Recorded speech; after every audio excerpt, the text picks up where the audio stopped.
सरकार से रिलीफ और कुछ 12 से 13% की हिस्सेदारी वाली न्यूज़ अभी कहीं धुंधली होती नज़र आ रही है। दूसरी एक न्यूज़ निकल कर आ रही है जहां वोडाफोन आइडिया नए AGR जो फिर बता रहा हूं, जिस भी कंपनी का, मैं आपको एक चीज़ बता रहा हूं, जिस भी कंपनी का जो उसका कार्य है वो एक तो सरकार से जुड़ा हुआ हो, एक उस कार्य की पर मैंने कोई वीडियो नहीं बनाई है और कोई ऐसी न्यूज़ भी नहीं आई थी, लेकिन काफ़ी लोग कह रहे हैं सर इसके ऊपर वीडियो बनाई। तो आज इसको हम पूर्णतः शुरुआत से समझेंगे भैया HFCL करती क्या है ना।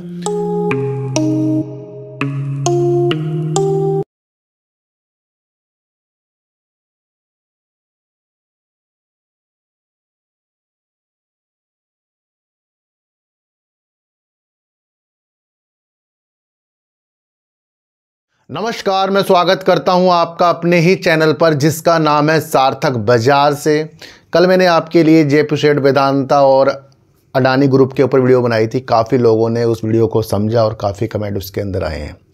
देखो सर, हमारी प्रतिक्रिया तो भैया न्यूज़ को समझाने की रहेगी और जो न्यूज़ को समझ जाएगा ना भैया वो बाज़ार की स्थितियाँ भी समझ जाएगा, इसलिए मैंने इस तरीके की वीडियो आपके लिए कल बनाई थी। देखो सर, आज हम बात करेंगे वोडाफोन आइडिया की। वोडाफोन आइडिया के अंदर सरकार से रिलीफ और कुछ 12 से 13% की हिस्सेदारी वाली न्यूज़ अभी कहीं धुंधली होती नज़र आ रही है। दूसरी एक न्यूज़ निकल कर आ रही है जहां वोडाफोन आइडिया नए AGR जो डॉट ने गणना की थी उसके खिलाफ वो सुप्रीम कोर्ट तक पहुंच चुका है, याचिका लगाई है। मनी कंट्रोल के अंदर एक न्यूज़ आई है, इस न्यूज़ को समझेंगे। दूसरी बात करेंगे HFCL की। काफ़ी दिनों से इसके ऊपर मैंने कोई वीडियो नहीं बनाई है और कोई ऐसी न्यूज़ भी नहीं आई थी, लेकिन काफ़ी लोग कह रहे हैं सर इसके ऊपर वीडियो बनाई। तो आज इसको हम पूर्णतः शुरुआत से समझेंगे भैया HFCL करती क्या है ना, फिर इसका फंडामेंटल देखेंगे, फिर कोई एक दो न्यूज़ इसकी हम देखेंगे। देखो सर, मैं आपको फिर बता रहा हूँ, जिस भी कंपनी का, मैं आपको एक चीज़ बता रहा हूँ, जिस भी कंपनी का जो उसका कार्य है वो एक तो सरकार से जुड़ा हुआ हो, एक उस कार्य की ज़रूरत देश और विदेशों में भी चल रही हो, उसको ऑर्डर उसमें मिलते जा रहे हों और वो कंपनी जिसमें काम कर रही है उसमें वो महारत हासिल करती हो, तो ऐसी कंपनी का फ्यूचर जो होता है ब्राइट होता है। ये मैं आपको बताऊं, है ना। आज और कल की नीतियों से तो उतार चढ़ाव चलते ही रहेंगे, क्योंकि रोज़ वाले कमाने वाली स्थितियां जो इंट्राडे होते हैं उसमें भी काफ़ी लोग शेयरों को ऊपर नीचे कर देते हैं। तो हमने जो चीज़ें समझी हैं कि जोन सी भी कंपनी है उसका वर्क क्या है और वो किस लिए वर्क करती है और क्या उसका वर्क सरकार या यहाँ की नीतियों के साथ है या नहीं है, या फिर उसका सिर्फ कागज़ों में ही वर्क दिख रहा है हमें, तो वो आपको समझना बहुत ज़रूरी हो जाता है। वरना भैया बहुत सी ऐसी कंपनी आएंगी कल को कहेगी बोनस दे रही हूँ, ये दे रही हूँ, वो दे रही हूँ, छोटी छोटी कंपनियों को बोनस मिल जाएंगे और इससे क्या जनता खुश हो जाएगी। तो वो भी आपको समझ लीजिए, कई कंपनियाँ जो छोटी है जो बोनस देती है फिर वो शेयर नीचे नीचे नीचे जाता रहता है, फिर लोग उसके अंदर फंस भी जाते हैं। तो इसलिए हमेशा कंपनी के वजूद जो होते हैं, कार्य किस में कर रही है, क्या उस कार्य का महत्व है, उस पर आपका विशेष ध्यान देना चाहिए।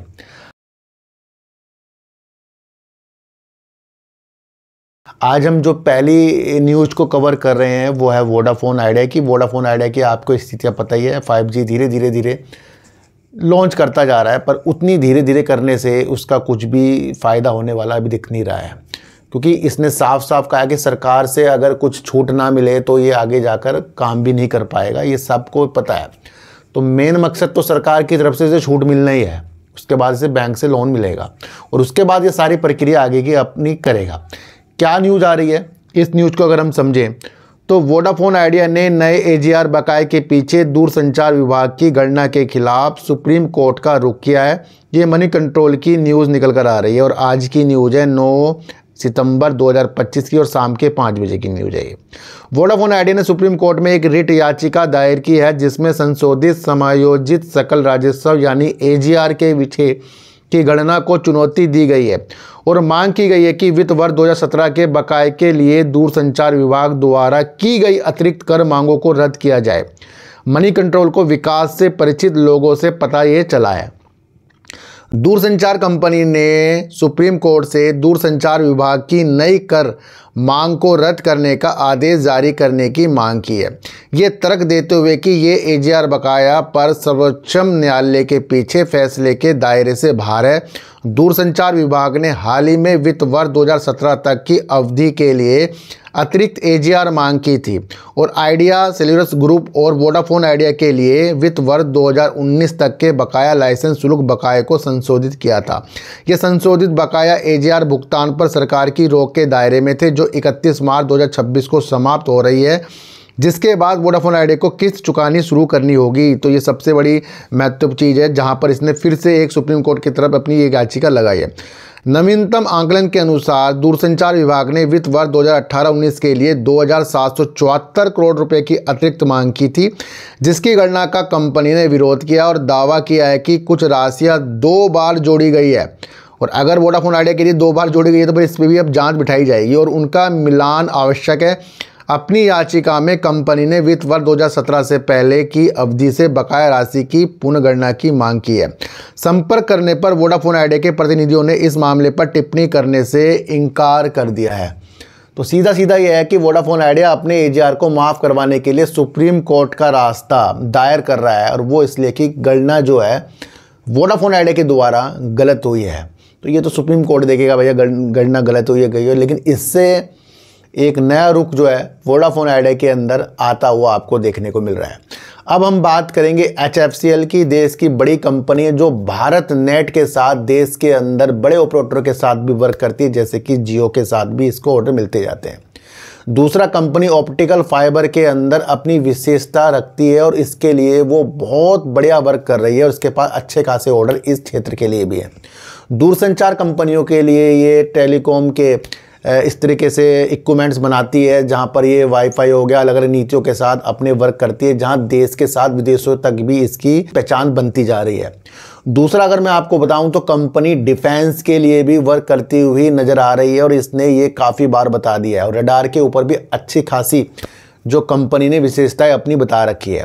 तो ये कंपनी जो है भारत के कार्यों के साथ साथ, भारत की नीतियों के साथ साथ देश के अंदर टेलीकॉम के अंदर और डिफेंस के अंदर बेस्ट वर्क करती है और रेलवे के लिए भी कंपनी वर्क करती है। मैं आपको बताऊं, स्मार्ट सिटी होती है ना, उसके लिए भी कंपनी अपना योगदान दे रही है। तो ये वो कंपनी है जहां विशेष तौर पर ये अलग अलग सेक्टरों के अंदर अपनी विशेषताएं अपने द्वारा काम करके दे रही है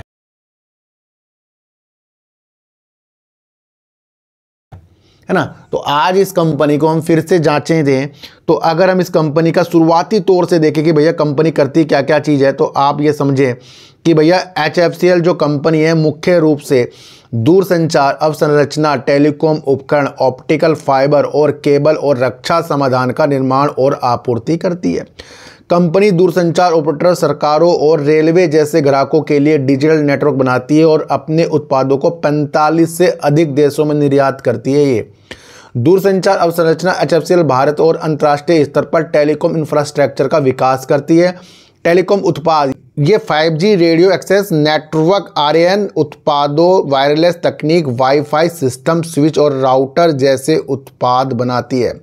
अच्छा, ऑप्टिकल फाइबर के और केबल के अंदर भी कंपनी अच्छा खासा वर्क करती है, जिसके अंदर company optical fibre, micro cables और रिबन केबल्स का निर्माण और आपूर्ति करती है और इस क्षेत्र में बाजार हिस्सेदारी रखती है। सिस्टम इंटीग्रेशन देखें तो ये दूरसंचार कंपनी और बड़े संगठनों के लिए डिजिटल नेटवर्क बनाने और एकीकृत करने का काम करती है।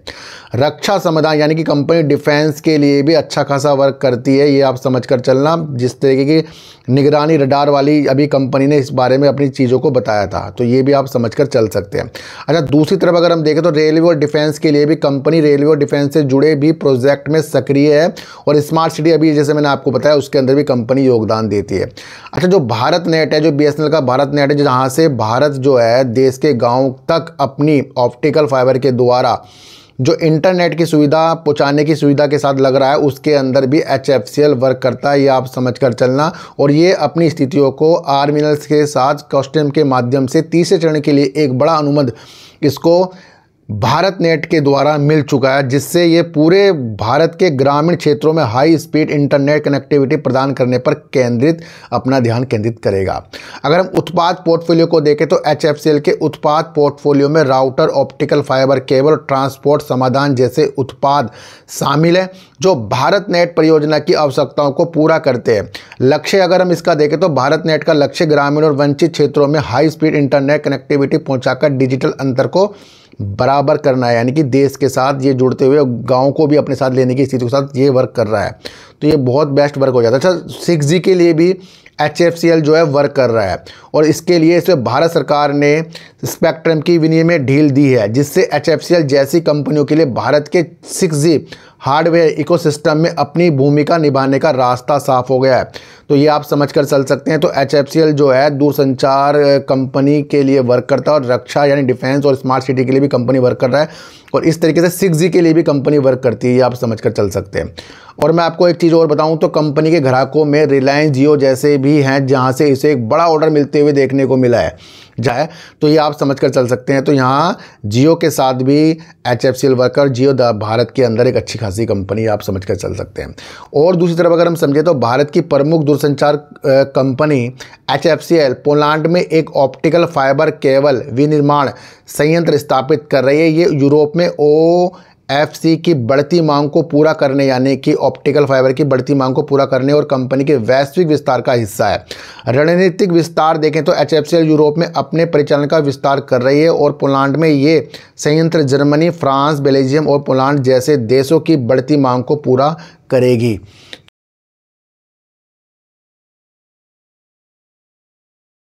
तो इतना सारा वर्क जो है भैया ये HFCL कंपनी वर्क करती है ना। तो इसको हम शेयर प्राइस के नाते नहीं भाप सकते, क्योंकि इसका फ्यूचर तो भैया आना है आगे जाकर। और क्यों? क्योंकि इससे पहले अगर हम इस स्थिति को देखें तो काफ़ी ऊपर इसका, बहुत साल पहले इसका काफ़ी अच्छा खासा शेयर हुआ करता था, जो बहुत ऊपर होता था।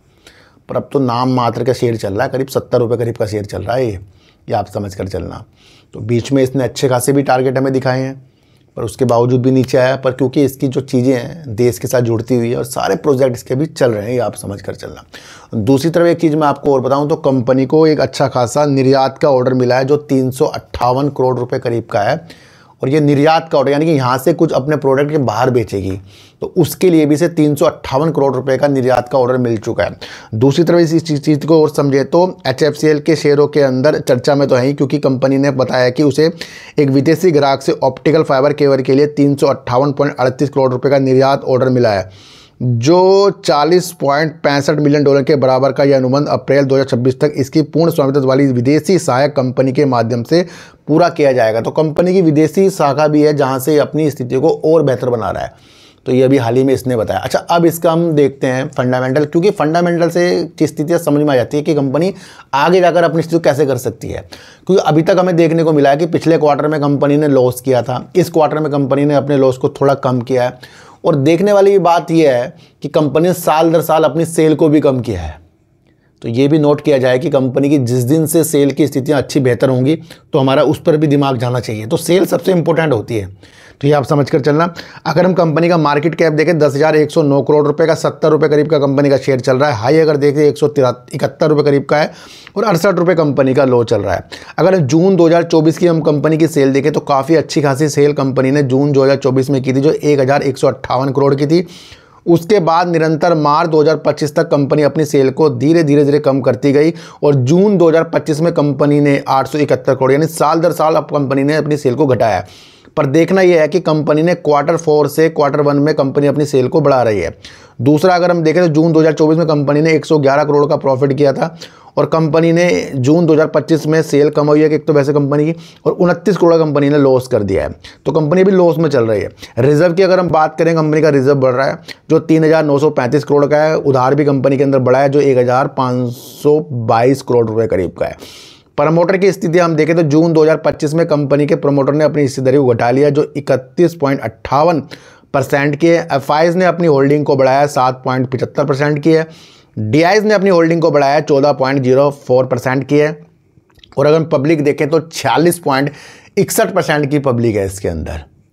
तो भैया ये जो कंपनी है वजूदों के साथ वर्क कर रही है। देखो, मैं किसी को ये नहीं कहूँगा कि आपको खरीदना या बेचना है, मैंने तो आपको पूर्ण डिटेल करके इसकी चीज़ों को बताया कि किस किस चीज़ों के अंदर कंपनी वर्क कर रही है। कम से कम हमें ये तो पता लगे, या सिर्फ हमें HFCL पता लग रहा है कि भैया ये कंपनी है जी, इसका शेयर ये चल रहा है, ये बिल्कुल भी ना समझना।